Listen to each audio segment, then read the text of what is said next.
Bismillahirrahmanirrahim. Assalamualaikum warahmatullahi wabarakatuh.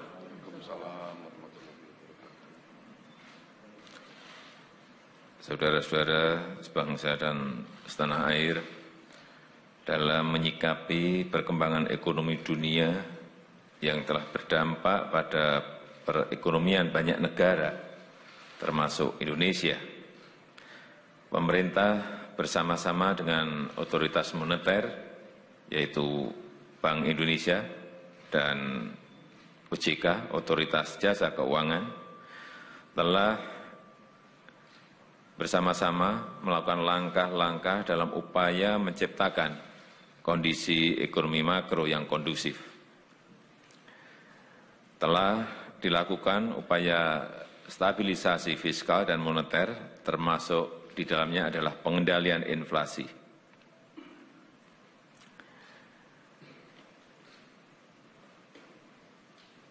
Kita terus menggerakkan mesin pertumbuhan dengan mendorong percepatan belanja pemerintah melalui peningkatan daya serap anggaran dan juga melakukan langkah-langkah penguatan neraca pembayaran. Langkah-langkah konkret yang telah dilakukan pemerintah antaranya adalah pengendalian harga komoditi pokok seperti BBM dan pangan,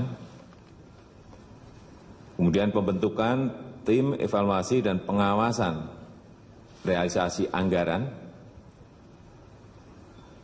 dan yang ketiga pembentukan badan pengelola dana perkebunan kelapa sawit untuk mendorong pemanfaatan biodiesel 15%, sehingga dapat mengurangi impor BBM dan meningkatkan harga ekspor kelapa sawit. Pemerintah juga telah melakukan langkah-langkah untuk melindungi masyarakat dan menggerakkan ekonomi pedesaan dari melemahnya ekonomi nasional. Perlu kami sampaikan bahwa pemberdayaan usaha mikro dan kecil telah diberikan penyaluran kredit usaha rakyat dengan tingkat suku bunga yang rendah, yang dulunya 22-23% menjadi 12% yang disubsidi dari pemerintah. Kemudian percepatan pencairan dan penyederhanaan pemanfaatan dana desa untuk pembangunan infrastruktur di pedesaan secara padat karya, dan juga penambahan alokasi beras sejahtera Rastra bulan 13 dan bulan 14, artinya ada tambahan selama 2 bulan bagi masyarakat yang berpendapatan rendah. Namun langkah-langkah itu belum cukup. Pemerintah melanjutkan dengan berbagai upaya untuk menggerakkan ekonomi nasional. Untuk itu hari ini pemerintah meluncurkan paket kebijakan tahap pertama September 2015 yang terdiri dari 3 langkah. Yang pertama, mendorong daya saing industri nasional melalui diregulasi, dibirokratisasi, serta penegakan hukum dan kepastian usaha. Ada 89 peraturan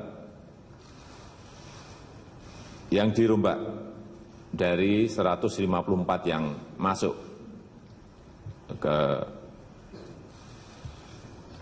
tim, sehingga ini bisa menghilangkan duplikasi, bisa memperkuat koherensi dan konsistensi, serta memangkas peraturan yang tidak relevan atau menghambat daya saing industri nasional.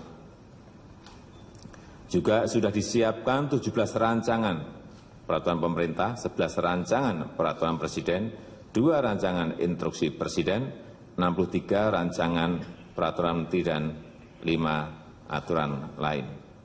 Selain itu, pemerintah juga melakukan langkah penyederhanaan izin, memperbaiki prosedur kerja perizinan, memperkuat sinergi, peningkatan kualitas pelayanan, serta menggunakan pelayanan yang berbasis elektronik. Pemerintah berkomitmen menyelesaikan semua paket diregulasi pada bulan September dan Oktober 2015. Jadi nanti ada akan ini paket pertama, nanti ada paket kedua, dan mungkin ada paket ketiga akan secara konsisten kita lakukan terus. Yang kedua, mempercepat proyek strategis nasional dengan menghilangkan berbagai hambatan, sumbatan dalam pelaksanaan dan penyelesaian proyek strategis nasional, antara lain penyederhanaan izin, penyelesaian tata ruang dan penyediaan lahan, percepatan pengadaan barang dan jasa pemerintah, serta diskresi dalam penyelesaian hambatan dan perlindungan hukum. Pemerintah juga memperkuat peran kepala daerah untuk melakukan dan atau memberikan dukungan percepatan pelaksanaan proyek strategis nasional.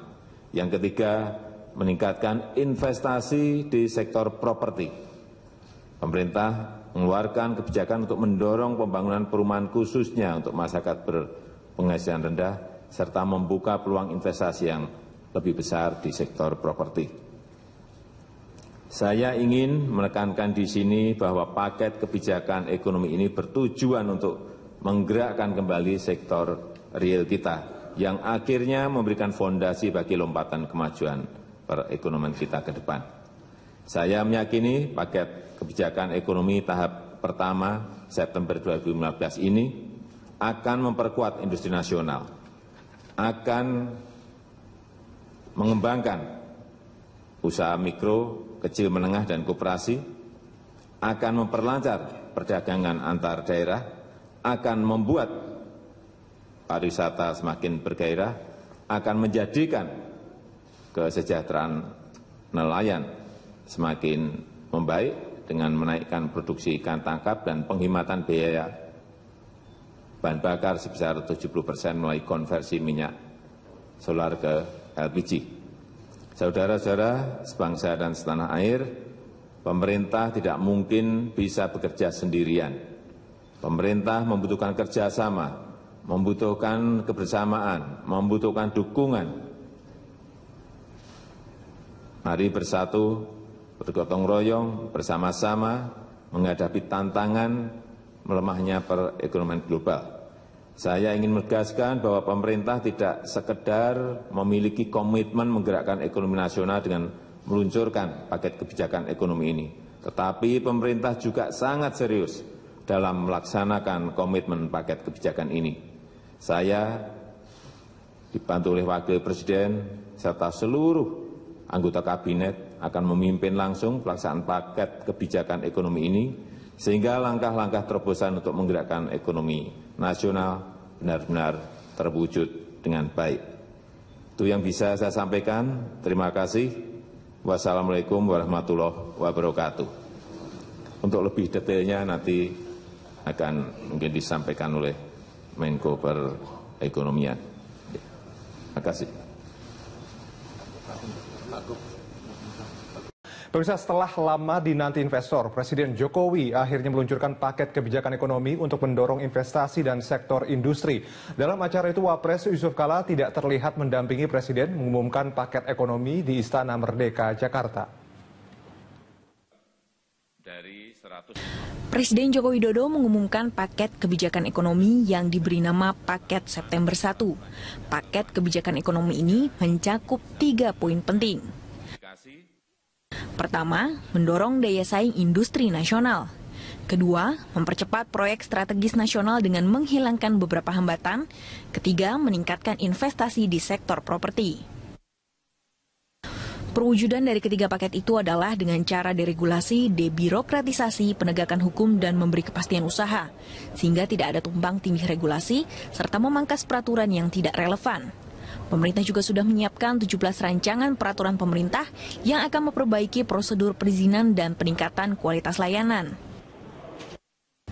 Untuk mendorong pertumbuhan sektor real, pemerintah juga sudah menurunkan suku bunga kredit usaha rakyat dari 22% menjadi 12%. Selain itu, pemerintah juga fokus mendorong kebijakan khusus rumah untuk masyarakat berpenghasilan rendah.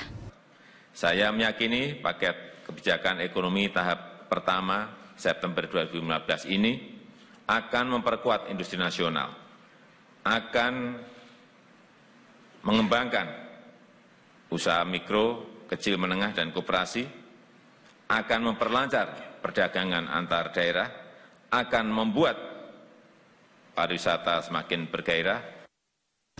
Paket September 1 adalah paket kebijakan ekonomi kedua yang dikeluarkan Presiden Jokowi sejak resmi memimpin.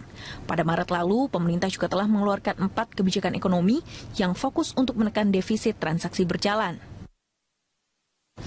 Kebijakan itu antara lain pemberian insentif pajak kepada perusahaan tertentu, pemberlakuan bea masuk anti-dumping sementara untuk memperketat masuknya impor, perluasan pemberlakuan devisa bebas visa bagi warga negara dari 4 negara, serta peningkatan penggunaan biofuel dari 10% menjadi 15%.